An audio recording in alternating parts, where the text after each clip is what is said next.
Can you all see my screen? Someone please just unmute and tell me whether you can see the screen. Yes, ma'am. Okay. Okay.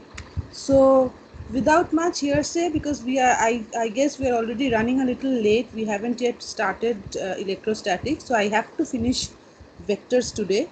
So I am not going into recapitulation of what we did in our last class. I'll just orally tell you that we in the last class we went through vector differentiation, and I introduced to you the vector differential operators, gradient, divergence and curl, and basically I showed you how these three operators, which are the primary vector differential operators, how they work.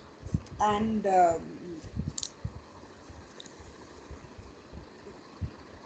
you know how gradient means taking the what should I say, operating the del operator on a scalar field and the result is a vector.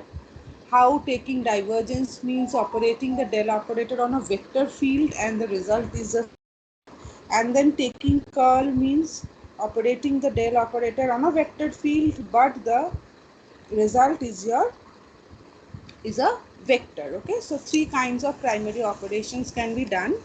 And as you can understand that once you suppose get the gradient of a scalar, so basically you get a vector, and then you can again operate the del operator, the grad operator on this vector, either by taking a dot product, so which will give you the divergence of this gradient because it has now become a vector, or by taking the cross product, so you take the curl of this new gradient. Okay, so these are the different ways in which uh, secondary operations using the del operator can be done.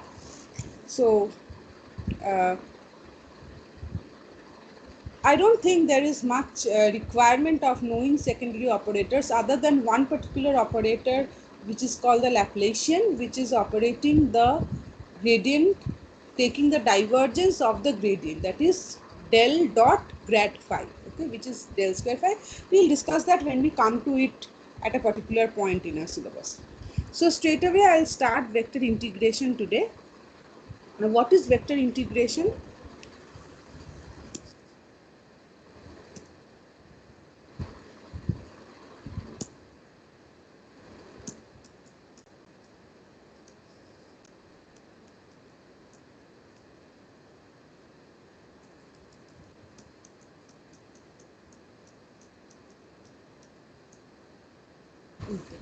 Now vector integration, if you think about the ordinary integral, it is very much like the scalar integration that you already know. So you have a vector ru which is a function of u. So just like we had a vector which is a function of some parameter when we were doing vector differentiation, so this is basically a vector field, and these are the elements r1u, r2u, r3u, the components along the I, j and k directions. So basically the components also depend on some scalar variable u. Okay, so r1u, r2u and r3u, if they are continuous in a specified interval, then we can define this integration ru du equal to integration r1u du, integration r2u du, integration r3u du, with I cap, j cap and k cap remaining as they are. Okay, so just simply if you integrate this side, the left hand side, you put the integration sign separately on the three components in the right hand side. This is called indefinite integral of ru. Now if you can write ru equal to derivative of some function su, some other vector function su, then you can see that integrating would mean integration ru du equal to integration ddu of su du, which is integration d of su, which means you will just get su plus c, where in scalar integration you write just c, called the constant of integration. Since this is vector integration, we write vector c because here the constant of integration is also a vector. Now this is again indefinite integral. If the limits u equal to a and u equal to b are given, that you start your integration at u equal to a and end your integration at u equal to b, then this becomes a definite integral. Okay, so a to b ru du equal to su plus c at a and b, so this gives just sb minus sa.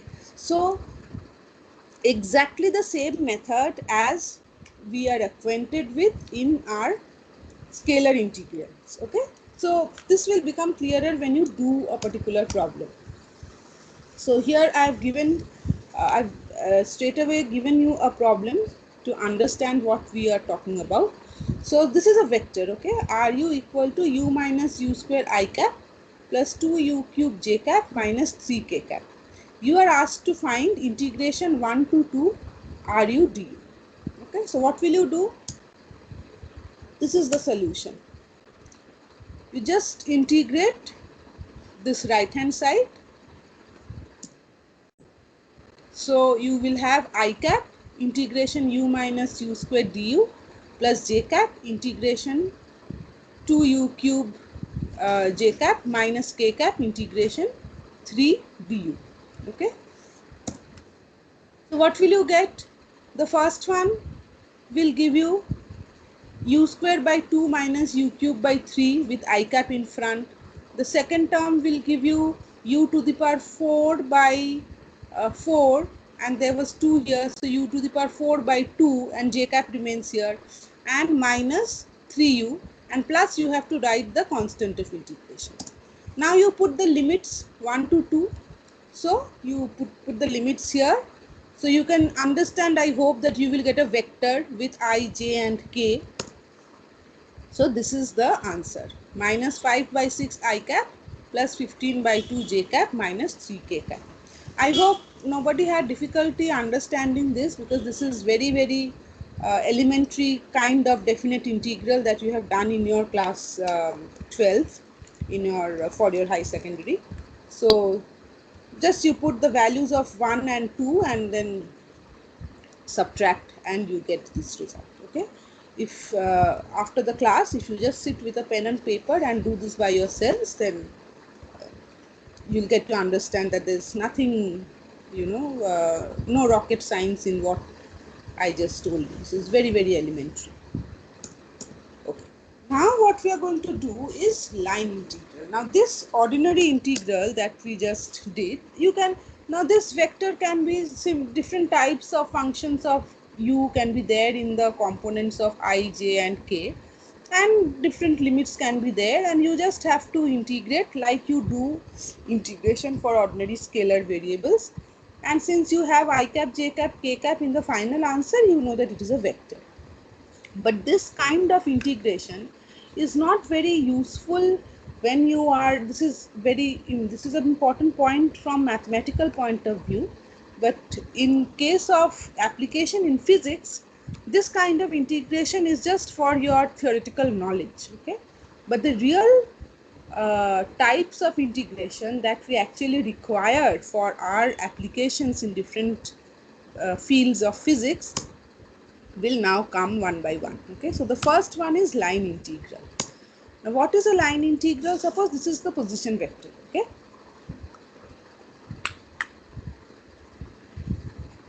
ru equal to xi cap plus yj cap plus zk cap, where x, y and z are also functions of u.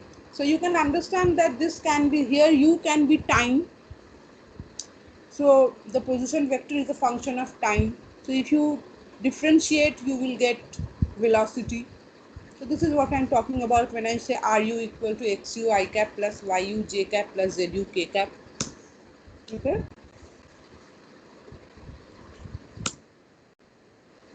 Now, this ru basically joins a curve between 2 points b1 and b2 such that u equal to u1 at b1 and u equal to u2 at b2. Alright.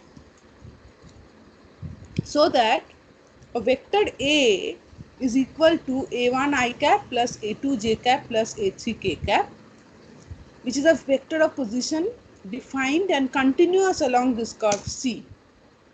So if you go from B1, this point B1 where u equal to u1, to this point B2 where u equal to u2, suppose this is the curve C that I was talking about, okay? The curve C joining the 2 points B1 and B2. Now the shape of C can be anything. It will depend upon this position vector. Okay, this is another path C prime, and this is another path C double prime. So in moving from the point B1 to the point B2, you can take any route, right? There are infinite number of routes, and we know that the straight line is the shortest route. Between the 2 points, there can be infinite number of routes, but the straight line is the shortest route. This we all know. So you can take any path to reach B2 from B1. Now the integral of the tangential component of A along C, or for that matter C prime or C double prime, from B1 to B2 is written as A dot dr integration B1 to B2, okay, or integration along C A dot dr. Now A dot dr, if you take the dot product of A with dr, this is r, so dr will be dx I cap plus dy j cap plus dz k cap. So A dot dr is A1 dx plus A2 dy plus A3 dz. So basically you integrate this along the curve C from the point B1 to the point B2. This is called the line integral of a vector. You are integrating the vector along a particular curve when you are moving from one point to another point. Then the result that you get is called the line integral. You can see that the value of the line integral will be a scalar. It will just give you the distance covered when you go from B1 to B2. See, there is no vector sign over here. There are no component, there are no unit vectors I cap, j cap and k cap, because the integrand is a dot product. So if you integrate the dot product of two vectors, so basically you are integrating a scalar function, and therefore the result is also a scalar.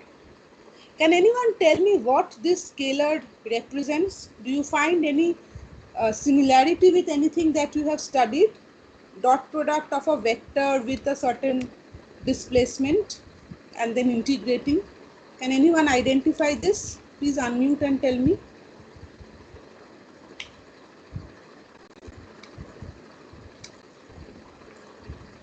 Think a little bit.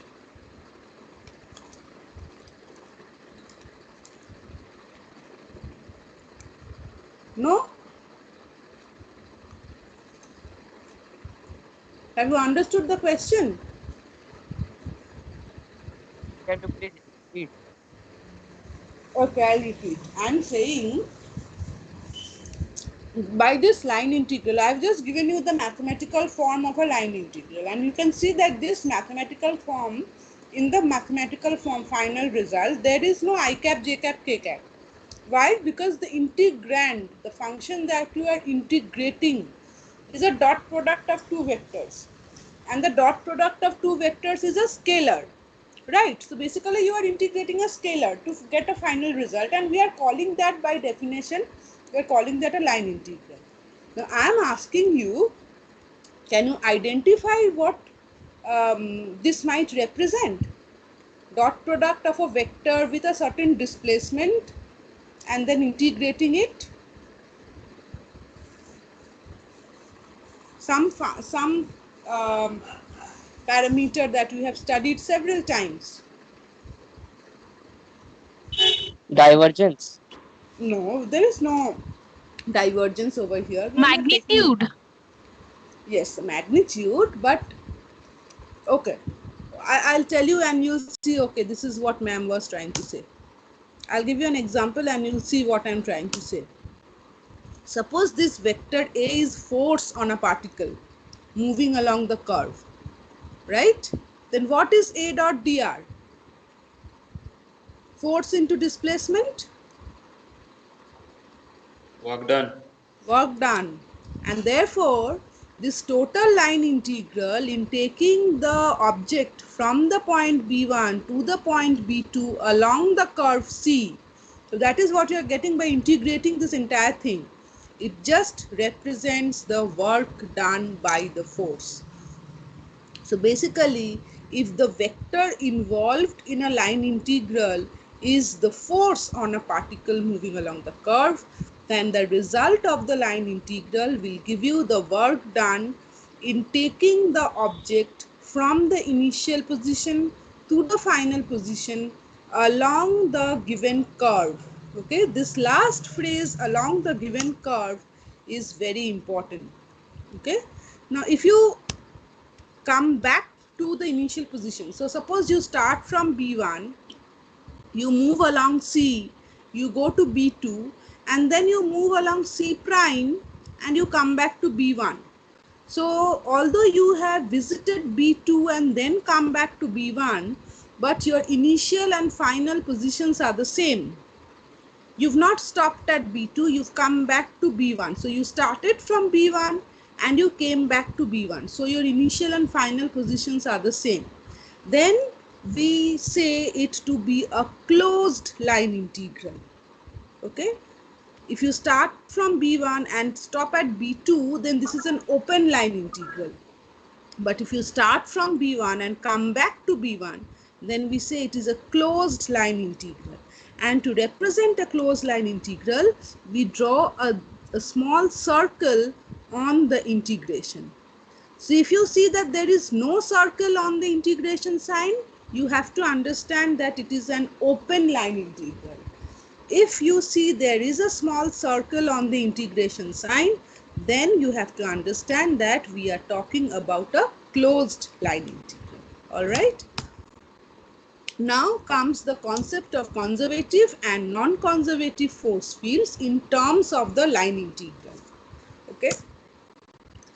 Now suppose, let us do a problem, and the result of the problem will show us what conservative and non-conservative fields, force fields mean, and how the result of the line integral defines whether a force is conservative or not. We all know that the gravitational field is a conservative force field. We all know that the electrostatic field, which we are actually aiming to study from our next class, is a conservative force field, right? Now let's see how the result of the line integral decides whether a force field is conservative or not. Okay.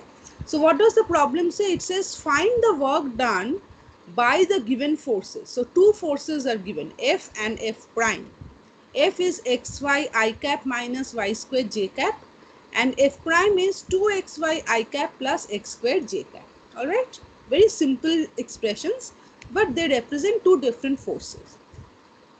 So two paths will be given, 1 and 2, and a body is taken from a point A to a point B. So I'll just show you the picture. Okay, so this is a point A and this is a point B, and two paths are given. One is a straight line from A to B, path 1, and the second is a curve from A to B, which is path 2. Okay, and A is at 0, 0, B is at 2, 1. Okay, so we have to find out the work done by force F in moving along these two paths, and by force F prime in moving along these two different paths. Okay. Now the first case, F is xy I cap plus x squared j cap. So F dot dr is xy dx minus y squared dy.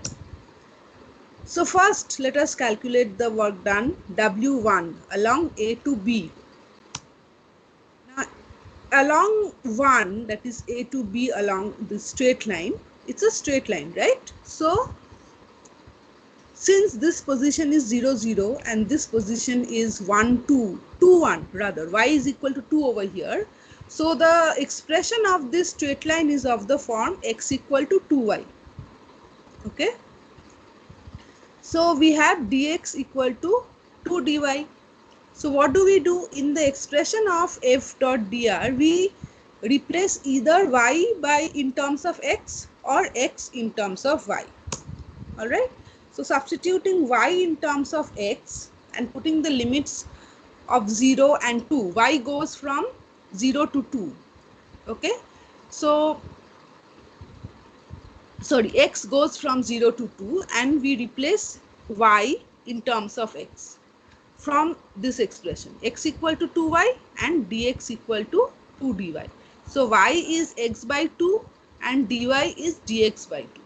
So work done is integration f dot dr. We have already calculated f dot dr. So in terms of, in the place of y and dy, I use x by 2 and dx by 2. So I've done that substitution here, and then I have integrated from 0 to 2, and the result is 1, coming out to be 1. So from A to B, the force F, what amount of work does it do in taking the object from the point A to B along this straight line? It does 1 unit of work. All right. Next, let's see what is the work done along the second path. Now the second path, okay, let's take a look at the second part. This is the second part. You can all see this is a parabola, and this point is 0 0, this point is 2 1. So what will be the equation of the parabola? X square equal to 4y. Okay, so substituting y in terms of x again, see from here x square is 4y, so y is x square by 4, and we also have 2x dx equal to 4 dy. So dy is x dx divided by 2. Okay, so we do those substitutions and we take the limit from 0 to 2. So integrating, the result that we get is 2 by 3. So we see that the initial and final positions are the same, A and B, but the force in taking the particle from A to B along the straight line does 1 unit of work, whereas in taking the particle from A to B along the parabola does 2/3 units of work. So even though the initial and final positions are same, so this is like you are, say you are, those who are from Kolkata will identify with my words. Those who are not from Kolkata will not be able to do so because of the situation. You have not been able to explore your the city of your college in the last 1 year. Suppose you are at Newmarket, okay, Esplanade, and you are trying to reach college by walking. Okay, now you can just straight away take the Jawaharlal Nehru Road, walk along Jawaharlal Nehru Road, come to Exide Crossing, take a left turn and reach college. Okay, that's one path.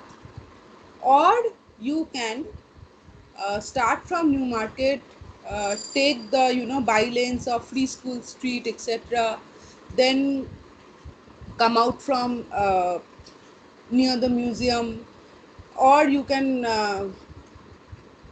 go to Kamak Street, take Pretoria Street, and basically I am talking about a very roundabout way in which you can come and reach college. All right. Now, usually, what is the concept?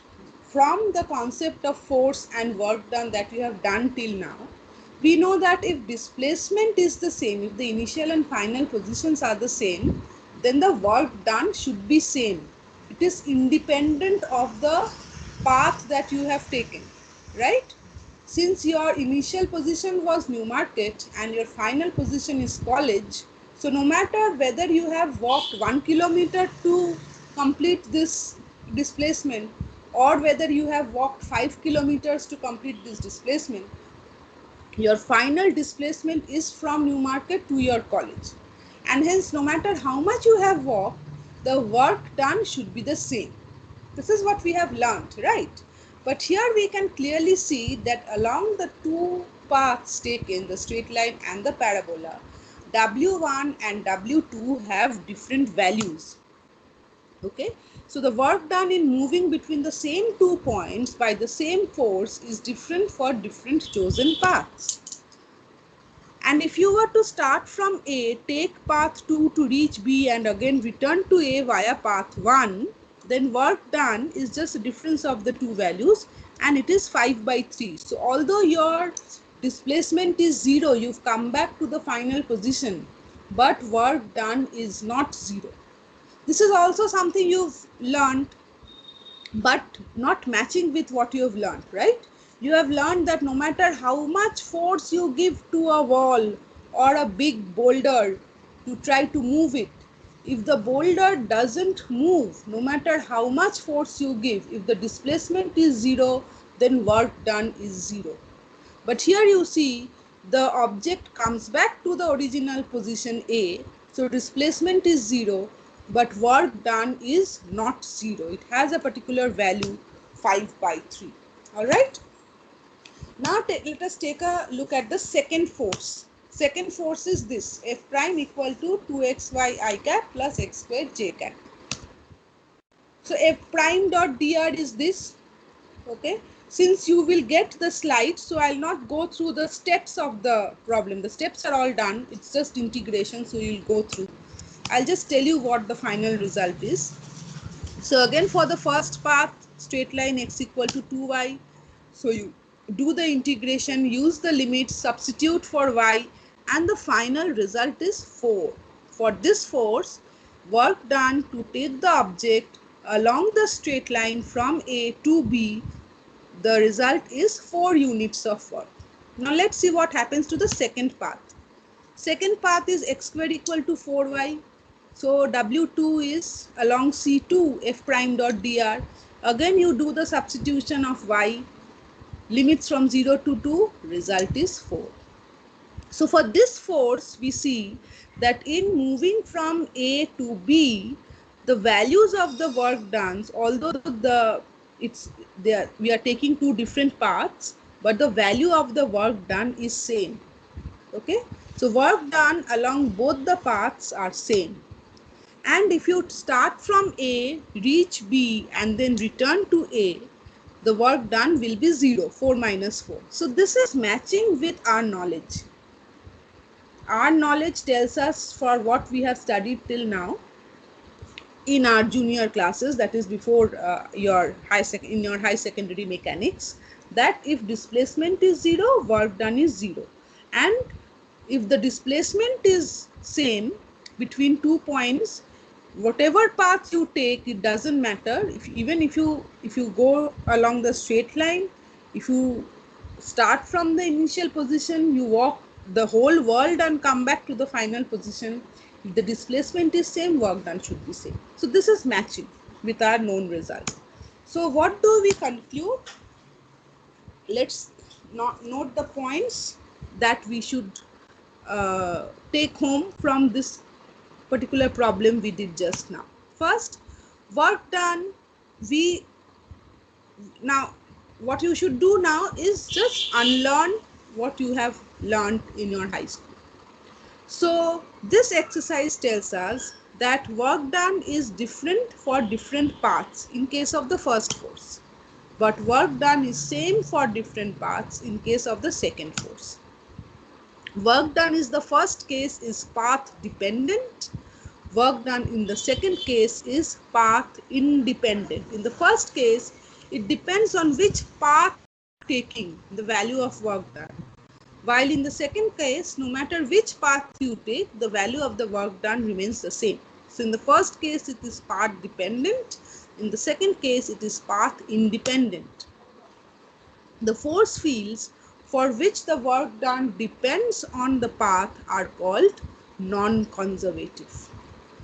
The force fields where work done depends only on the end points regardless of the path connecting them, the force field is called conservative. So till now, what we used to know, that we knew that work done is same for different paths. We knew that work done is path independent. So we knew the case of a conservative force field. Usually, the force fields that we encounter, that is gravitational force field or electrostatic force field, these are conservative force fields, and therefore we talk about path independent values of work. However, there are non-conservative force fields like frictional force fields. If friction is present, then the value of work done is not independent of the path. It is path dependent. More the friction, more will be the work done. Lesser the friction, lesser will be the work done. Okay. So we now have come to know that there can be two kinds of force field. So the first force was a non-conservative force. The second force is a conservative force. All right. So when a body of mass m is lifted through a height h, the work done is mgh. This is irrespective of the path taken, right?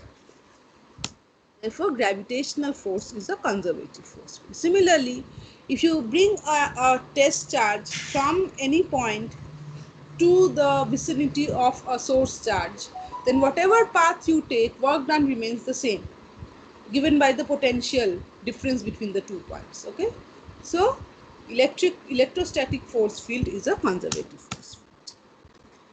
Now there is a theorem that this we will require in electrostatics, so we'll just go through it.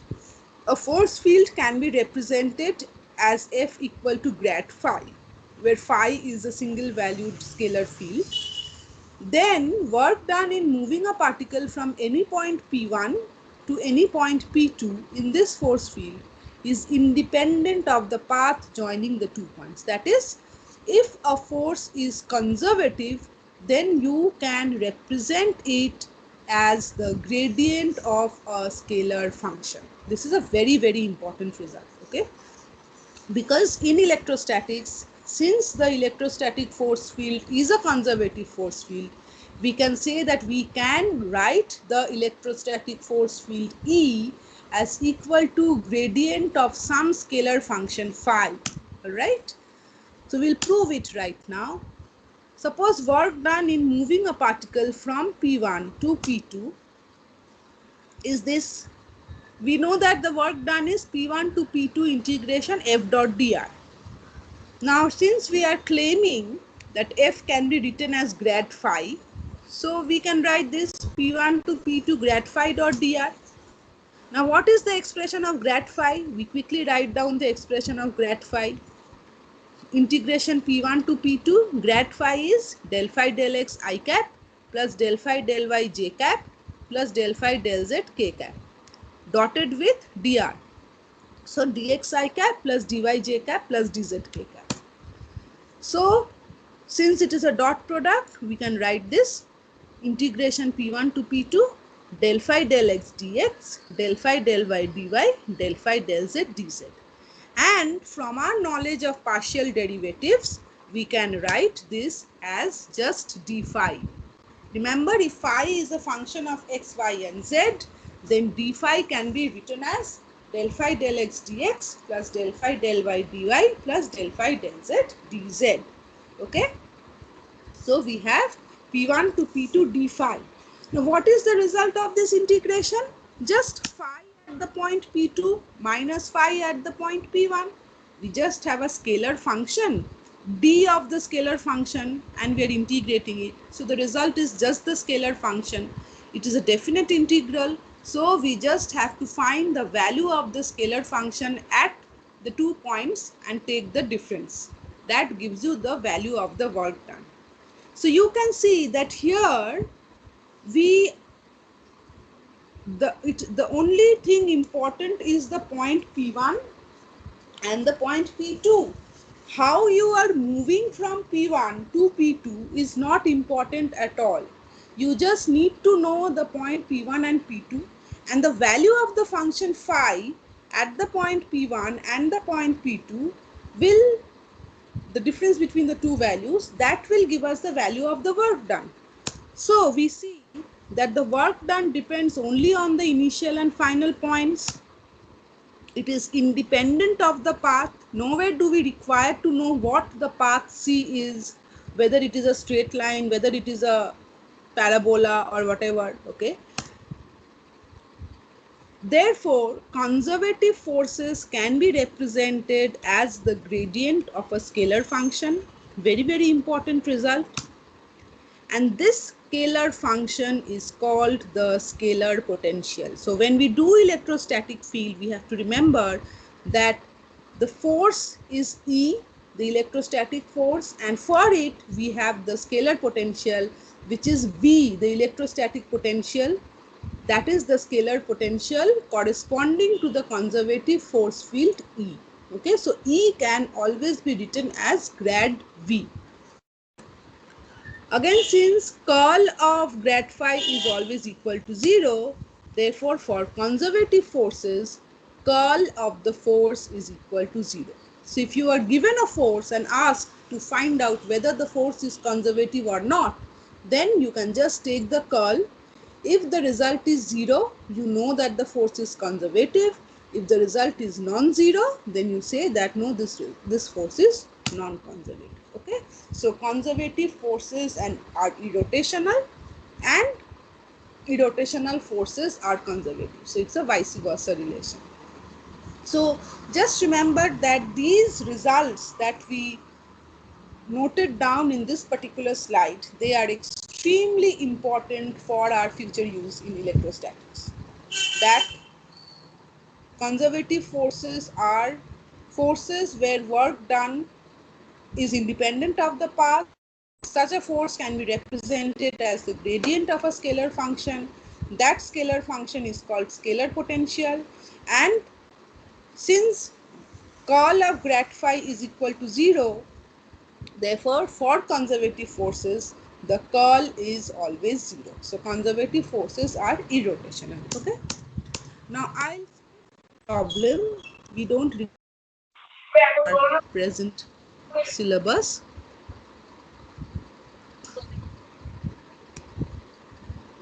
Okay,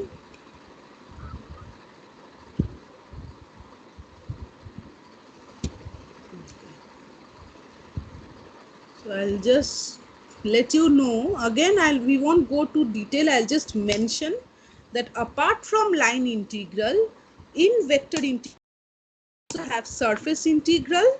Okay, so suppose we have a two-sided surface and we call one side positive and the other side negative. Then if n cap is the unit normal to the surface, so this is n cap, then for differential area on S identified as ds, we associate the vector ds as n cap ds. Remember when we were doing cross product, I said that an area can be thought of as a vector because the normal to the area is always a certain fixed direction, because the cross product of the two sides gives you the magnitude of the area and its direction is normal to the area. Okay, so the surface integral of a vector for this surface is denoted like this: double integration a dot ds. Why double integration? Because when you are talking about a surface, there are two variables. Okay, if it is a square, then length into breadth, right? So a surface always involves two variables. So surface integral will always have a double integration sign. If you have a closed surface, for example a cube or a sphere, it's a closed surface, then we put a circular sign on the double integral, which will let you understand that we are talking about a closed circle. Okay, surface integration can be represented like this on the xy plane. This is just formula that you need to know. Okay, you don't have to prove this, you just keep in mind that these are different ways in which a given surface integration can be represented. So this is how you represent it on the xy plane, this is on the yz plane, and this is on the xz plane. All right, and we won't do this problem, not required.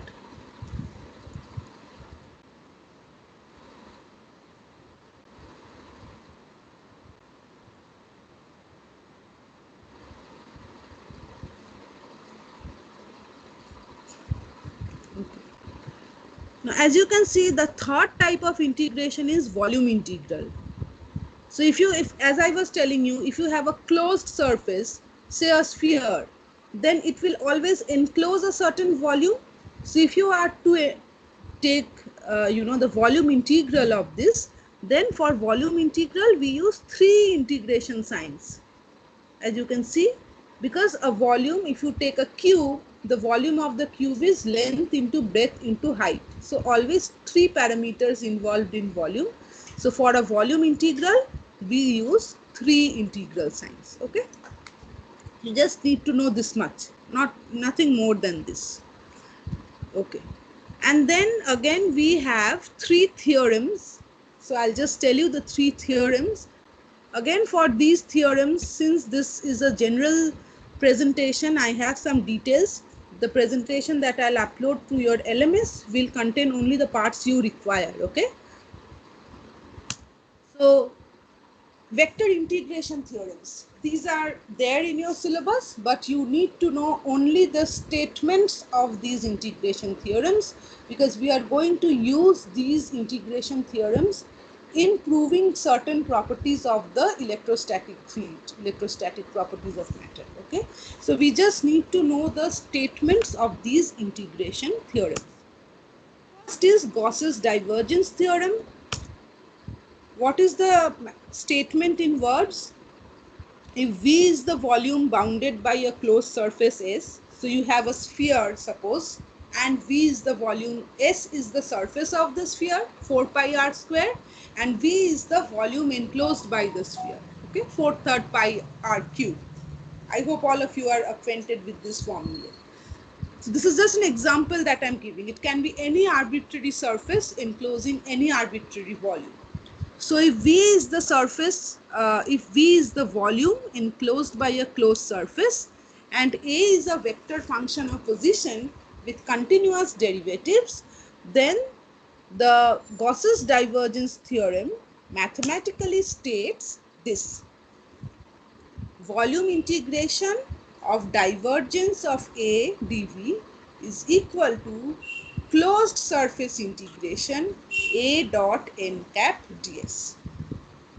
So just for this purpose, you need to know what a volume integral is, what a surface integral is. You don't need to do sums on this, but you need to know what a volume integral is and what a surface integral is to understand the statement of Gauss's divergence theorem, because we have to use Gauss's divergence theorem when we will do electrostatics.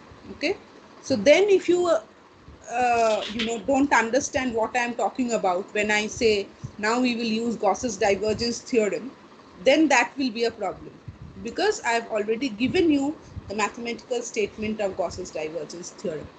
So if you have a vector A, then you have to calculate the surface integral of the vector A, and then you can show that that is equal to the volume integral of the divergence of that vector A. Okay, you know how to calculate divergence, so you just simply have to calculate the volume integral of the divergence. Now I will not again go to the interpretation because only the statement is required.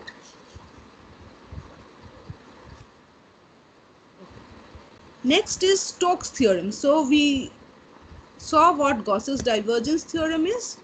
Next we'll see what the next theorem that you need to know is the Stokes theorem. Okay, now what is the statement of Stokes theorem? If S is an open surface which is two-sided, okay, bounded by a closed non-intersecting curve, I'll just show you what I mean by this, then you'll understand. Then Stokes theorem says mathematically that A dot dr is equal to, see, A dot dr is a line integral on a closed curve. See this circle over here, so it means a closed curve. Okay, this is equal to the surface integral of curl A dot n cap ds. So line integral of A is equal to the surface integral of curl. Okay, this is the statement of Stokes theorem. So what I mean by this is something like this. Suppose this is a closed curve. You see, this is a curve. Okay, the boundary is the curve and the surface is the S is the surface enclosed by this curve. So you can think of a field. I hope you have visited a stadium or you've at least seen a stadium on TV.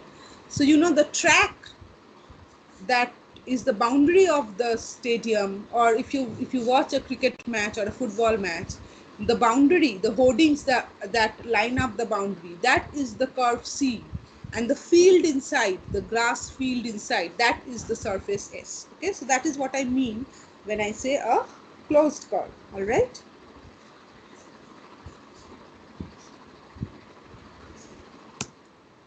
So if you move along the closed curve C in anti-clockwise direction, or this is for a flat surface, or suppose you have a hemisphere, বাটি, সবাই বাটি দেখেছো, okay, a bowl like this. So this surface is a hemisphere and this is open, not closed, this is open. That is why I told you about a bowl. Okay, so then this surface, the hemispherical surface, is S, and the rim of the bowl is the curve C that you travel in anti-clockwise direction. So these are just examples of C and S that can be included in Stokes theorem. Or suppose you consider a butterfly net. All of you have seen a butterfly net or a fishing net for that purpose. Okay, so there, this surface, the surface of the net, is S, the surface. Okay, and this part is open, as you know, in a butterfly net. So this rim, okay, this is C. The boundary must be simple closed curve. So this kind of boundary is not eligible for Stokes theorem. Boundary cannot be like this. It has to be a simple closed curve. There cannot be any intersection. Okay, and the surface must be open and two-sided. Two defined normals. It has to be an open surface, so two defined normals. See, for this surface, a normal here and a normal at the bottom facing downwards. Okay, for this surface, a normal facing upwards and a normal facing downwards. For this surface, a normal facing up, normal facing downwards. So the surface must be two-sided at any point so that you can define two surfaces. Okay, so I'll just check your syllabus whether you have the other theorems.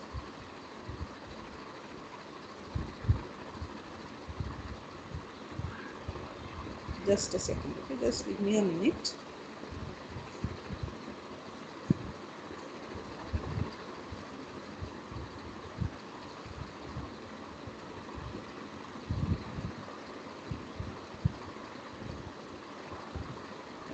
You only need to know Gauss's divergence theorem and Stokes theorem. You only need to know the statements, okay, and the significance. So this is Stokes theorem. So this kind of a surface, for example, a Mobius strip, which does not have two defined normals at any given point. Okay, you can Google out Mobius strip. If I had taken this in a physical classroom, I could have shown you using a paper strip what a Mobius strip is, but I cannot do it here. You can just Google out and see what a Mobius strip is. For a Mobius strip, you cannot apply Stokes theorem simply because for a Mobius strip, you cannot define two normals at a given point. There are not, this doesn't have two defined surfaces, outward and inward surfaces. Okay, so this cannot be used for applying Stokes theorem. We don't need to do the problem for Stokes theorem. Don't need Green's theorem. Okay, good. So we have finished what we required in vectors, what we need to know in vectors in order to understand whatever vector analysis will be required in the study of electrostatics. So in our next class, we will start electrostatics.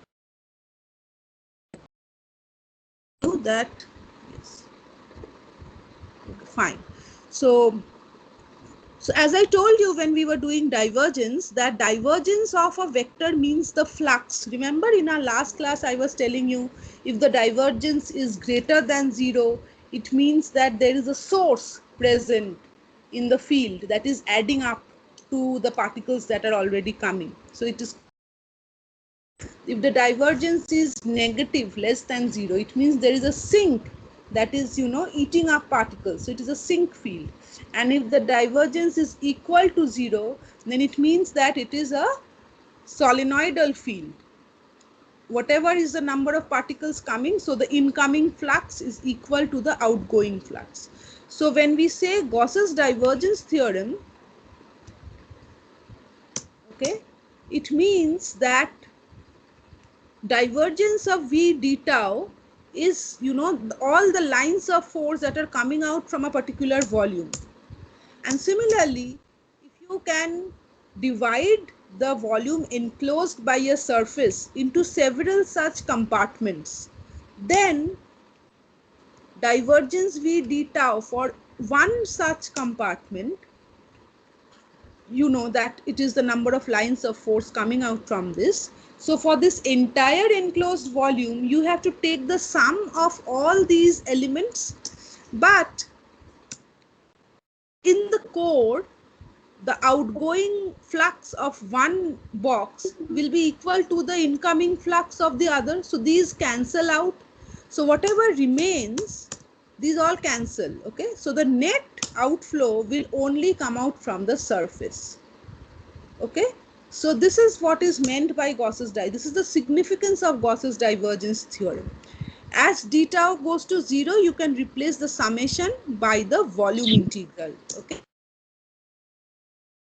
Statement of divergence theorem. So both the left hand side and the right hand side basically represents the total flux that is coming out from a surface. We need to know this because when we will be dealing with electrostatics, we will basically, the strength of an electrostatic force is given by the number of lines of force. Electric fields are represented by lines of force. So the number of lines of force passing through a particular area will give you the strength of the electrostatic field at that area. So the value of the flux is important for for understanding the strength of such a field. So the only thing that you need to know is that in Gauss's divergence theorem, the left hand side, which is a volume integral, represents the total outgoing flux from a given area, and the right hand side, which is a surface integral, also represents the total outgoing flux from a given enclosed area. Okay, the divergence theorem is just a tool to convert a volume integral into a surface integral and vice versa. Why I am telling you this? Because we will apply this in certain problems of electrostatics, and then you have to recall what we did in our vector analysis class. So you learned several new things in today's class. So my suggestion would be to please go through the class once right after.